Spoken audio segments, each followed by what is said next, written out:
Internet, what's going on? It's your boy Robert Teegarden back again with another video. If you're new here, welcome. I post content on a weekly basis on filmmaking tips and the business of being a creative. So if that's something that you're into, welcome. Stick around. I'm sure you're going to learn something. Today, we are talking about the 3 text motion effects that I would use if I'm starting from scratch in After Effects.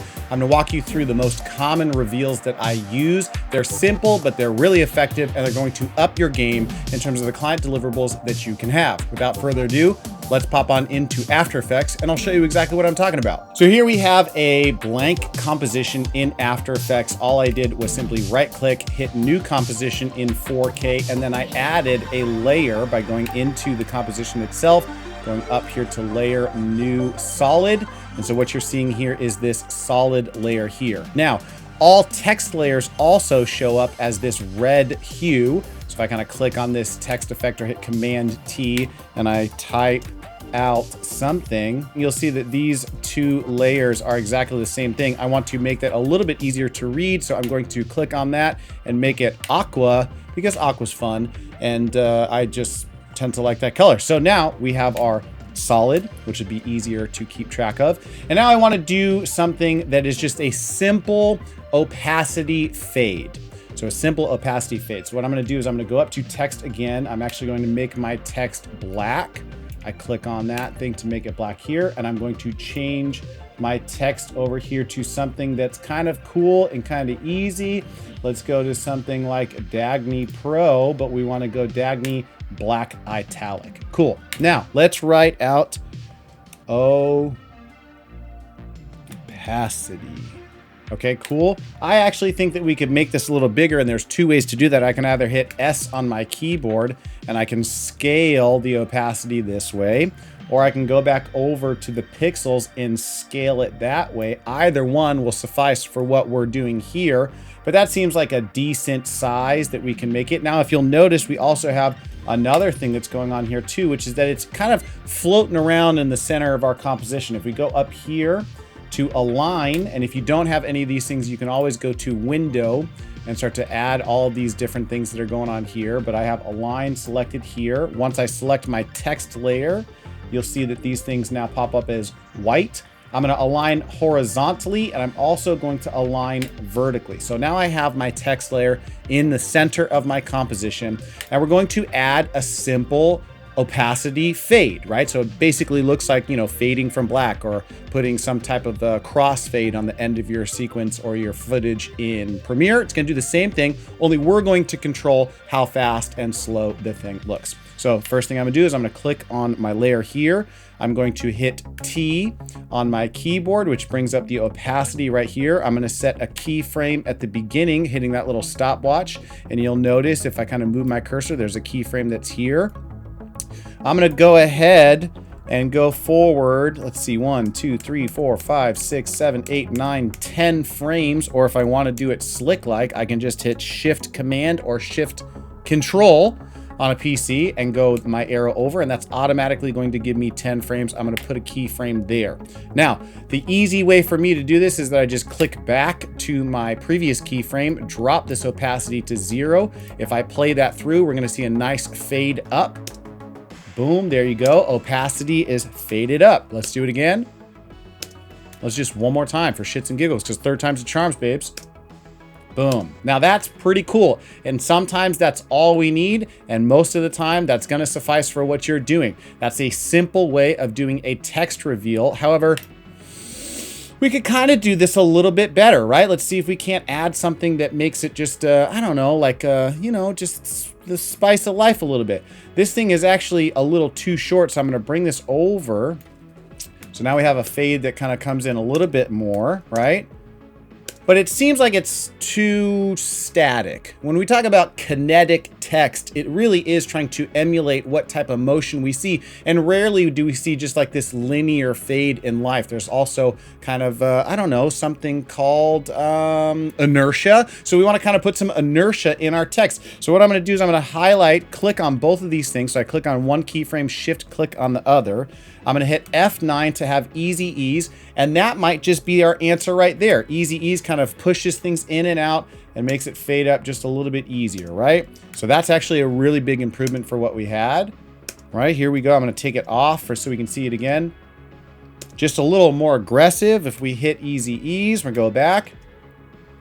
Okay, cool. That looks good as well. I'm going to move this over again, and I'm going to show you another technique that I use all of the time, and that's this graph editor. Now, the graph editor is actually going to allow us to pull our keyframes and the kinetic energy back and forth. I'm not like all hocus pocus about this, but we're going to be able to see and move the velocity in which our keyframes are accentuated or accelerated and decelerated by.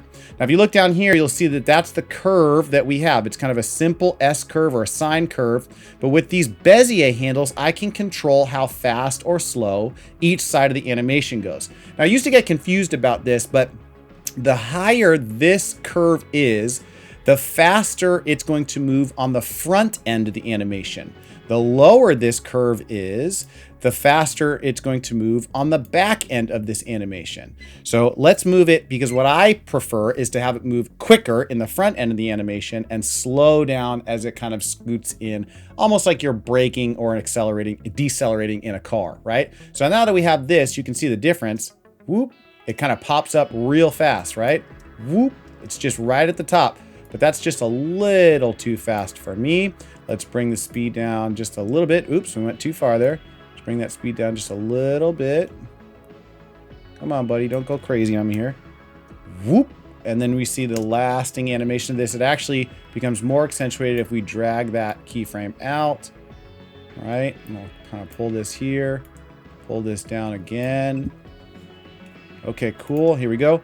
Whoop, there we go. That's actually, you see how it kind of pops in, not all the way, but pops in quick in the beginning and then slows down. We slow that ramp down. Whoop. Nice. Look at that. Okay, that's perfect. That's exactly what I wanted. I'm going to get out of the graph editor. Now, what we did again, we just added those keyframes, went back into the editor, and we moved those Bezier handles around to accentuate the motion that we have, make it more kinetic, right? A little more spice to it, like, you know, a little Salt Bae action that's going on. Okay, so that's pretty cool. We can do that. That's one great technique that I use all the time is opacity fill. Another one that I use all the time is a mask reveal. It's a mask reveal. So that's actually when the text is kind of static, you don't see it, and then it gets revealed by being pulled down or pulled up or something like that. So let's kill this layer right here, because we're going to create a mask. Now, to go to create a mask, I can do a couple of different things. I can draw one out in this pen tool, right? Or I can simply use the rectangle or the ellipse tool that's going on. So I'm going to make sure that my text layer is highlighted. I'm going to go up to this ellipse tool, and I'm just going to draw or pull out a mask. And immediately you'll see that I have this mask reveal right here. Great. Now, what I want to do is actually create a mask path, meaning that the mask is going to move relative to the keyframes that I give it. So here we go. Let's put a mask path keyframe in the beginning. Let's go down over here. About the same as our opacity. I'm going to put another mask keyframe here. And actually what I want to do, you can see that the mask is here and the mask is revealing what we have. Now, if I have one and one only mask on a text layer, usually what I do is I invert that mask. Okay, and now you see that it disappeared. And now that I'm on my ending keyframe over here, right? My ending keyframe over here, or I can just use these arrows to go back and forth. I'm going on my ending keyframe. I'm going to hit V on my keyboard so that I can actually move and select the mask around. And I'm going to go ahead and move my mask down, right?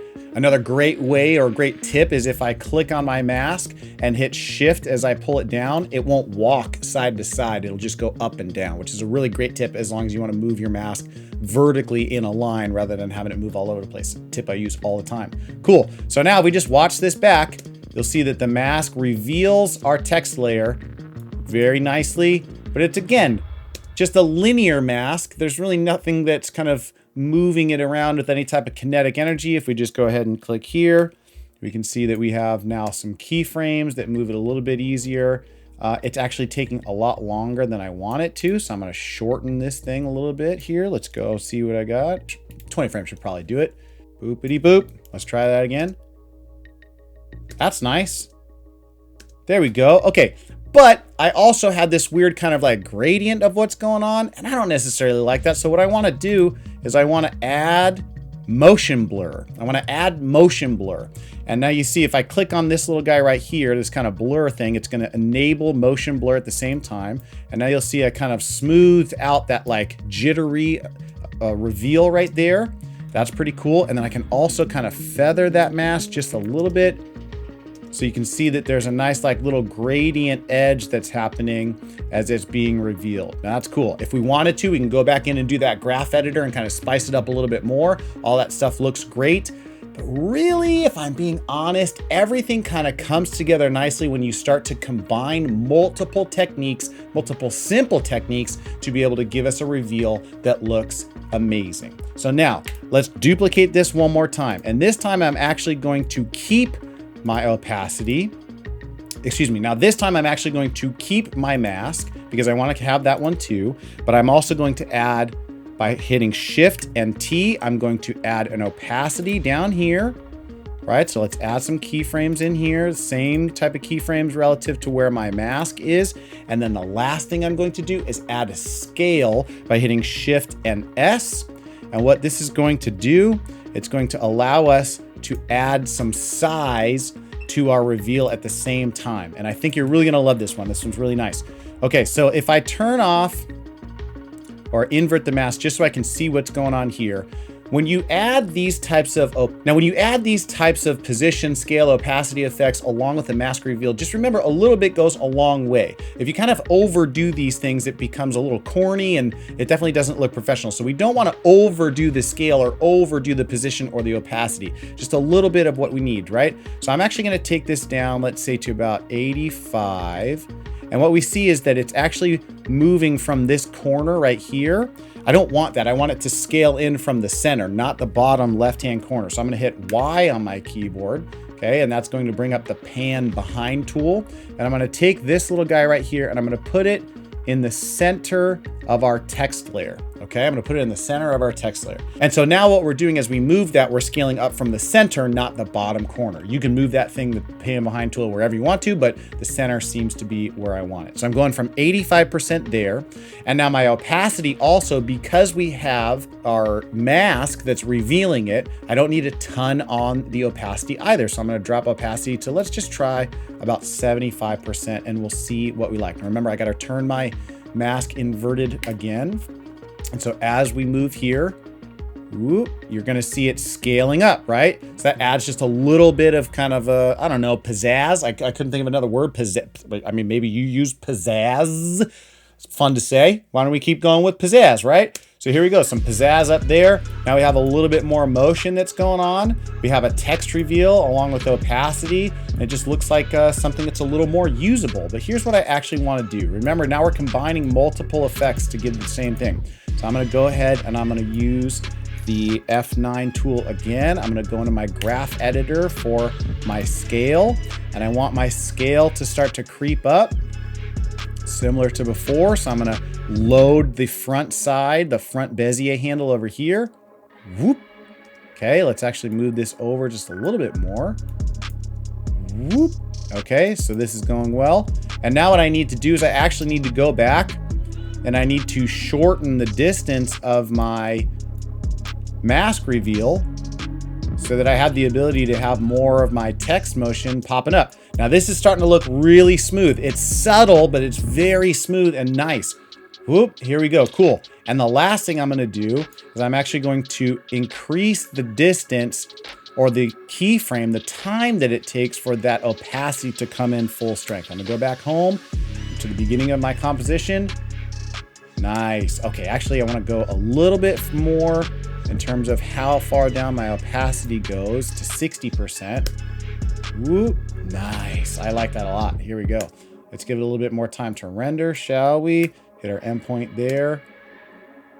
And I like that.